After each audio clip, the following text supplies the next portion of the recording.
Okay guys, welcome back na naman sa aking YouTube channel. No? So may pag-uusapan natin yung nalalapit na world boosting server nitong si Mir4 at yung mga possible na maging updates sa darating na November 26. So based dito sa core, naglabas sila ng bagong mount. Ayan yun. So pag global kasi, ito yung ilalabas nila. That's it na yun guys. No? So may mga previous tayong content na possible. Yun yung magiging update ni Mir 4 Plus, baka magkaroon na ng Taco Revent na hinihintay nyo. So, based dito sa computation natin ng last content natin is 26 is 97 days. So, possible na i-advance na nila yan kasi nga ilalabas yung World Boosting Server. So, World Boosting Server guys, kailangan separate account na yung gawin nyo. Huwag na isama yung sa main. Kasi kung gagawa ko ng character, kasi level 1 yun eh, walang matatransfer dyan, bawal mag-transfer ng other account yan guys. So ibig sabihin malinis na level 1 lahat kayo dyan, sabay-sabay kayong, sabay-sabay tayong mahihina pa dyan, level 1. Kaya yun, maganda PvP dyan, lalo na sa MS and SP, puno talaga yan, mapabot man yan or character. So syempre gagawin ko dyan, matik, 3 account na agad, 'di ba? So, kasi kung makikita niyo yung mga alt ko, papalitan ko na yung ibang alt ko regarding sa AFK farming. Okay? So, worth it pa bang maglaro? Nasa sa inyo yan, guys. Sa akin kasi worth it yan. Malakas pa yung alam nyo na. Kaya tayo maglalaro niyan. So, yun. So, paalala ko lang guys yung regarding sa mga wallet nyo. Baka hindi nyo pa na-migrate. Ayan. Buti na lang, nilagyan nila ng extension. Ayan, no? Inedit nila kanina. We would like to inform you that services of Play Wallet, Wemix Wallet, and Una Wallet will be officially discontinued on December 26, 2024.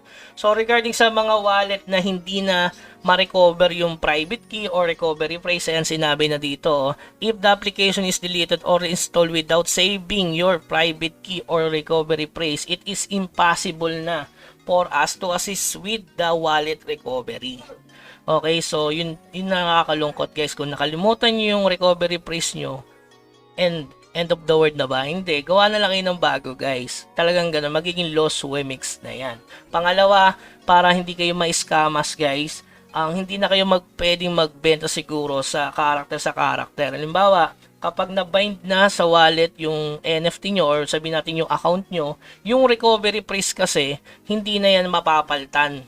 As is na yan. Halimbawa, dinilit mo yung application, lalagay mo lang yung recovery phrase, yung trading password mapapalitan.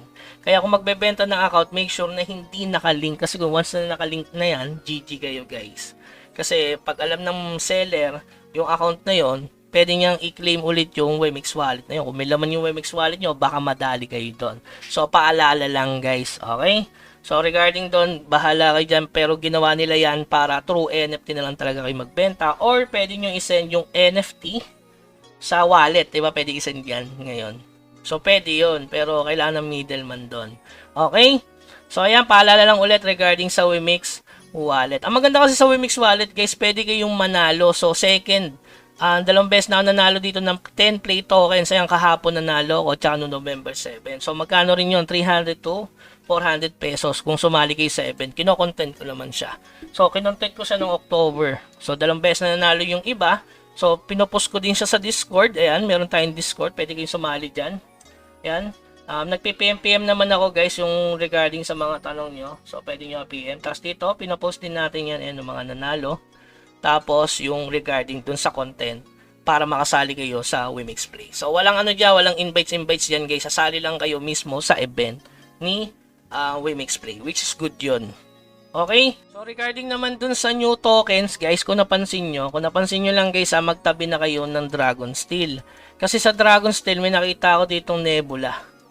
Okay. Etong nebula na to, teka lang. Etong nebula, nandito na pala yung nebula. So, para saan to? Ito yung magiging bagong token, guys, plus yung Dragon Steel.